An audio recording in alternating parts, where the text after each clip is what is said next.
Salut tout le monde, on se retrouve aujourd'hui pour l'histoire d'une vie Spider-Man. Un excellent récit qui ressort en deluxe chez Panini, dans une édition augmentée j'ai envie de dire, puisque en plus des 6 numéros de Life Story, vous avez l'annual qui était sorti dans un format cartonné sous le nom de Toile, qui simplement nous raconte les événements de l'histoire d'une vie du point de vue de J. Jonah Jameson, la fameuse journaliste qui déteste Spider-Man. Si vous ne connaissez pas le concept de Spider-Man, l'histoire d'une vie, c'est tout simplement, comme on peut le voir ici en fait dans les chapitres, prendre à chaque fois, dans chaque chapitre, une décennie et raconter une période en temps réel quasiment de la vie de Spider-Man. Donc des années 60, moment où il a été créé, jusqu'à en 2010, moment où l'histoire a été publiée. Mine de rien, ça fait déjà 6 ans que cette histoire a été publiée, dis donc le temps passe vite. Et l'histoire d'une vie, c'est signé par Chip Zdarsky, qui est vraiment un grand fan du personnage. J'ai tendance à dire en fait que c'est celui qui capte le mieux dans les scénaristes actuels le personnage de Spider-Man. Bon, ça c'était avant que Jonathan Hickman arrive avec Ultimate Spider-Man. Mais vraiment, Chip Zdarsky, il est excellent, il scénarise très bien les choses. Il reprend un peu un style façon Stan Lee, dans le sens où c'est beaucoup porté une belle emphase sur les personnages avec du rythme, et puis surtout la reprise de l'héritage en fait de Stan Lee, de Steve Ditko et de Romita Senior, avec Mark Bagley au dessin.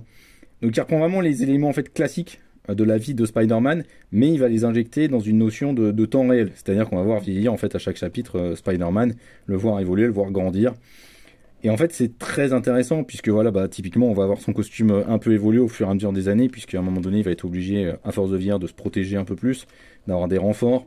On va voir son inimité avec le bouffon vert, évoluer aussi, le bouffon vert évoluer, le bouffon vert grandir, devenir très différent. Et donc vraiment, ça évolue en fait à chaque fois. On va voir tous les aspects classiques, la saga des clones, les combats contre les Sinister Six. En fait, plein d'éléments qu'on connaît classiquement de la carrière de Spider-Man, mais qui vont aussi être réutilisés différemment, racontés d'une autre façon. Voilà, typiquement en 84, c'est les Secret Wars qui sont racontés.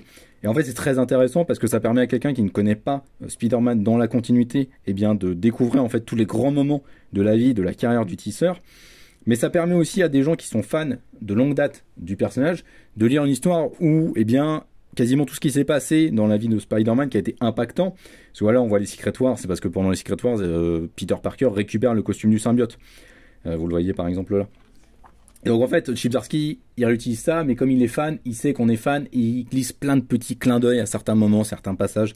Et donc il y a un côté un peu ludique en fait, et un peu fan service forcément, mais c'est pas des côtés, c'est pas un truc coup de coude en mode hey poto, t'as vu, t'as compris, en mode clin d'œil très lourdingue. Pas du tout, vraiment pas. C'est très bien fait en fait, c'est fait avec une justesse assez inouïe. On sent vraiment le fan en Chip Zdarsky à chaque instant. C'est juste voilà, rien que de le revoir et de le recontempler avec vous, j'ai envie de le relire. Donc c'est vraiment un récit très réussi sur plein d'aspects, et franchement si vous ne l'aviez pas lu au moment où ça avait été publié en 100%, lisez-le, offrez-le à quelqu'un qui ne connaît pas Spider-Man mais qui est intéressé, qui aime Spider-Man parce qu'il l'a vu dans les films, tous ces trucs là. Vraiment allez dessus parce que c'est une très belle histoire, très bien racontée par Chip Zdarsky, parce que quand Chip Zdarsky est un peu en dehors des contraintes de la continuité, c'est vraiment un excellent scénariste, un excellent narrateur.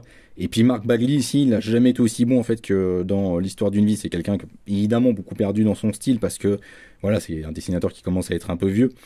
Mais là vraiment, il est excellent. C'est un de ses meilleurs tafs ever. Et donc, voilà, l'histoire d'une vie, si vous l'aviez raté au moment de sa publication en 100%, c'est l'occasion de le découvrir ou de le redécouvrir en deluxe. À bientôt!